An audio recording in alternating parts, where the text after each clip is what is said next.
తానే రైతు భరోసాను తీసుకొచ్చింది. ఈ పథకం ద్వారా అర్హులైన రైతులకు ఏటా ఎకరానికి 15,000 రూపాయలు చెల్లించాలన్నది మా ప్రభుత్వ సంకల్పం. దీని అమలుకు విధి విధానాలు చర్చించి నిర్ణయించడానికి ఒక కేబినెట్ సబ్ కమిటీ ఏర్పాటు చేశాం.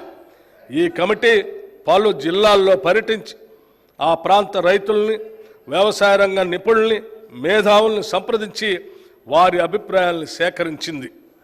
ప్రజాభిప్రాయాలన్నింటినీ క్రోడీకరించి వాటిని గౌరవ సభలో ఉంచి చర్చించి గౌరవ శాసనసభ్యులు అందరి అభిప్రాయాన్ని తీసుకొని అమలు చేయాల్సిన విధి విధానాలపై తగిన నిర్ణయం తీసుకుంటాం.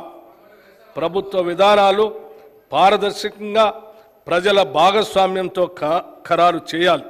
అంతేకాని 4 గోడల గడిల మధ్యన కాదు అని మా పనితీరుకు రైతు భరోసా విధానం ఒక ఉదాహరణ.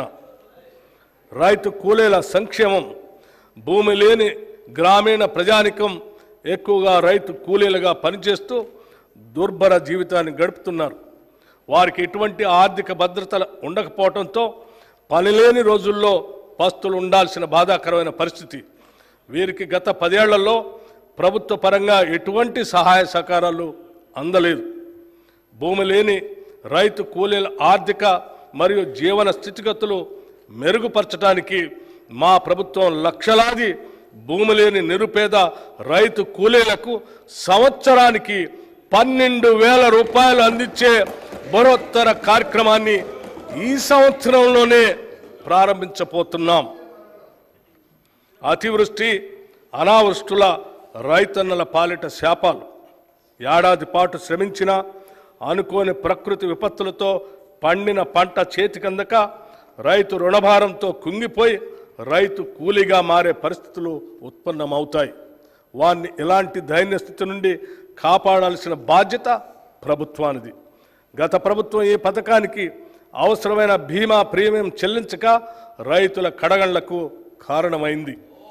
మా ప్రభుత్వం రైతుకు ఆర్థిక భద్రత కలిగించేందుకు పంటల బీమా పథకాన్ని అమలు చేయడానికి ఈ సంవత్సరం నుండి ప్రధానమంత్రి ఫసల్ బీమా యోజన పథకంలో చేరాలని నిర్ణయించాం. ఈ పథకం కింద రైతులు చెల్లించాల్సిన బీమా ప్రీమియం కూడా రాష్ట్ర ప్రభుత్వమే చెల్లిస్తుంది.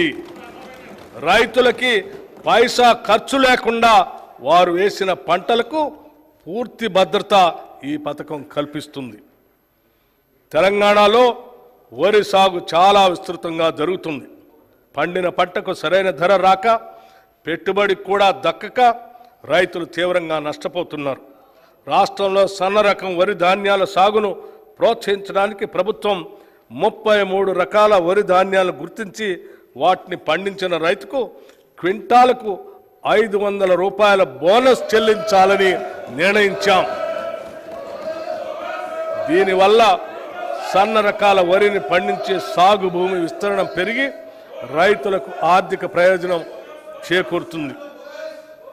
వ్యవసాయ రంగంలో వచ్చే ఆధునిక సాంకేతిక అభివృద్ధి రైతులకు అందితేనే వాటి వలన ఉపయోగం. టెక్నాలజీ మరియు రైతు మధ్య ఒక అనుసంధానం అవసరం. రైతులకు ఎప్పటికప్పుడు కొత్త శాస్త్రీయ పద్ధతుల ద్వారా దిగుబడులు పెంచుకోవటం, పంటలను తెగుళ్ల బారి నుండి రక్షించుకోవటం మరియు ఇతర వ్యవసాయ రంగ పరిజ్ఞానం అందించటం మా ప్రాధాన్యతగా ఉంది. ఈ కార్యక్రమంలో భాగంగా ప్రొఫెసర్ జయశంకర్ తెలంగాణ రాష్ట్ర వ్యవసాయ విశ్వవిద్యాలయ శాస్త్రవేత్తల సహకారంతో వీడియో కాన్ఫరెన్సుల్ని నిర్వహిస్తున్నాం. కుట్రపూరితమైన ఉద్దేశంతో గత ప్రభుత్వం చేసిన దుశ్చర్య ధరణి. చాలా సంవత్సరాల కాలంగా భూమిపై సర్వ హక్కులు అనుభవిస్తున్న కొందరు రైతన్నలకు వారి భూమి వారికే కాకుండా చేసింది ధరణి.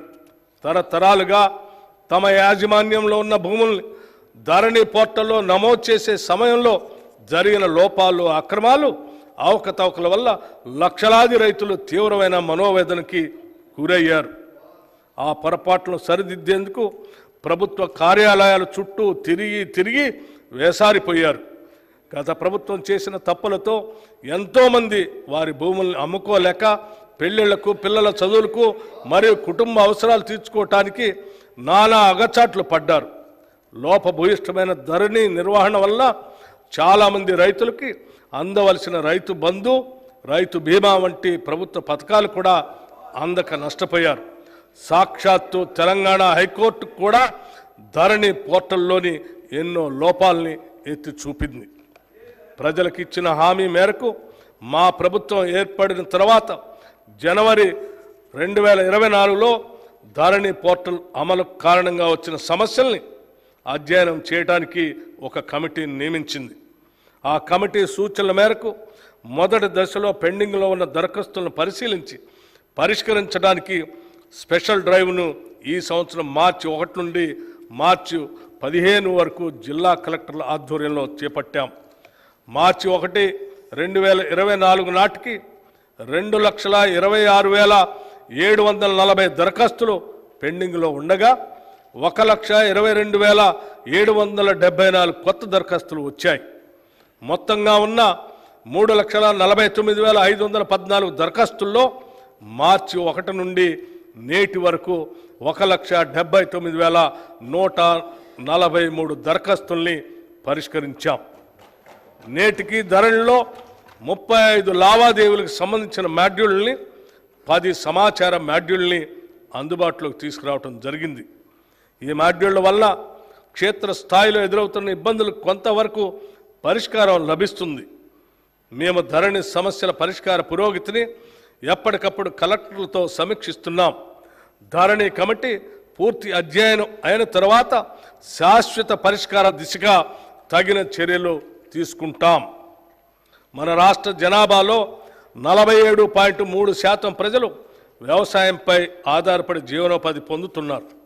కానీ మన రాష్ట్ర ఆర్థిక రంగంలో వ్యవసాయ మరియు సంబంధిత రంగాల వాటా 15.8% మాత్రమే. ఈ రంగం యొక్క వాటా పెరిగినప్పుడు రైతుల ఆర్థిక పరిపుష్టికి దారితీస్తుంది. అందుకే మా ప్రభుత్వం రైతుకు అవసరమైన అన్ని విధాల చేయూత అందిస్తుంది. ఇప్పటి వరకు ఏ ప్రభుత్వం చేయనంత సాహసం మేము ఈ బడ్జెట్లో చేస్తున్నాం. మొత్తం ప్రతిపాదిత బడ్జెట్లో సింహభాగం అంటే 72,659 కోట్ల రూపాయలు వ్యవసాయ రంగానికి ప్రతిపాదిస్తున్నాం. ఇది రైతుల తలరాతలు మార్చే ఒక చారిత్రాత్మక నిర్ణయం. భారతదేశ చరిత్రలో వ్యవసాయ రంగానికి ఇది ఒక మైలురాయి.